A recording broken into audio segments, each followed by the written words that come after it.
Hello, my name is Zephyr Samuel, and today's date is November 21st, 2024.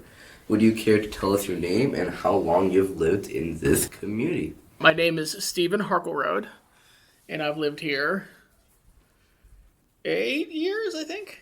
Roughly 8 years. Awesome. What are some of your earliest memories of the library? I did not grow up here in Butler. I grew up in Katanning, not that far from here. But the library that I grew up with was the Ford City Library. And the memories I have from that was, I think, what a lot of people were, like, introduction to a lot of books that you normally wouldn't have in your house. This is all pre-internet, so this is largely focused on books. But I remember just picking up all kinds of strange subjects. I remember for a while I was obsessed with names. Don't ask me why. I was 10. But, like, I checked out a bunch of books on baby names. Simply because I had a list of names with the origins and meanings and stuff like that. And I was fascinated by that. That also, incidentally, the baby name book is the first time I encountered a library fine because I lost it and had to pay something like 40 cents in overdue fees. Again, this was 1985 or so.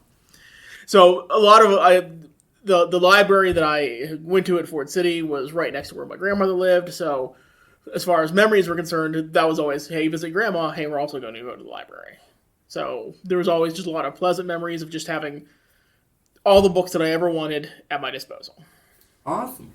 And from those early memories, what are some of your fondest? As I grew up and went through my teenage years, the school that I went to was also in the Ford City community. And some of the best memories that I had was me and a few of my high school friends walking from the high school to the library, which is a couple blocks, and then from the library to my grandmother's house, or apartment, I should say. And so we would just sit there and we would check out books and we would do stuff like that, but also we just did our homework. We just hung out there. Libraries were a little different back then. It was very much a shh, be quiet, no noise whatsoever sort of situation. So, and with us being literally only 2 people in the library at that time. So, but just, there was a lot of very good fun memories of just, that's where I did a lot of my work. That's where I did a lot of my interactions with a lot of my friends. It wasn't consistent, like we didn't do it every day, but that's one of the best memories I've had about the library. Nice.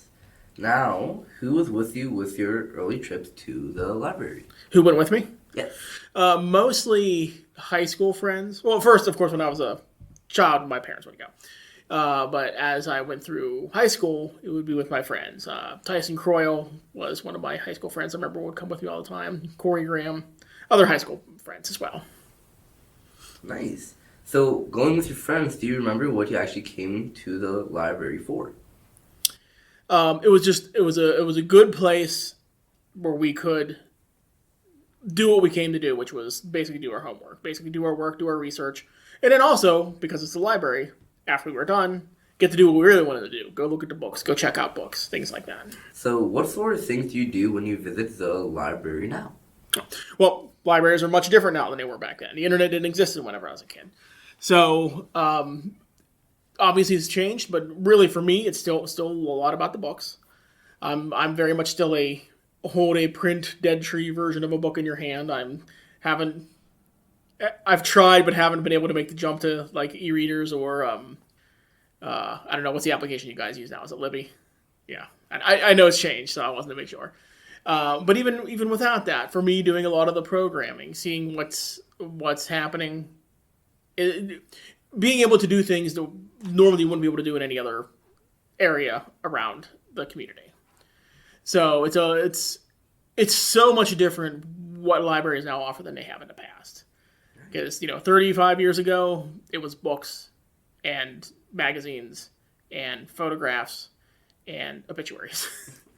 And it's just so much more now. Because all those things are still here, thank goodness. But we've got so much more now. Nice. And how has the library changed over the years? I think one of the biggest things is I believe the libraries, especially in communities such as Butler, have really become the third place. Most people have their work, they have their home life, and third places don't exist like they used to, or we used to have fraternal orders and churches and things like that. And while obviously they're still around, there's newer places coming up. And I think the library has done a very good job, especially the Butler Library, of filling in that gap and offering something that a lot of places around here, both in Butler and just kind of a general area, don't provide anymore. Even if it's something nebulous like, say, community. But it has the resources and it has a lot of the features that people are looking for when they're looking to build that community. Nice. And from those changes, what do you think are some of the most striking? I think probably for me, from growing up, it's just how community-based it is. And I know I've said that word a lot, but I think it's important.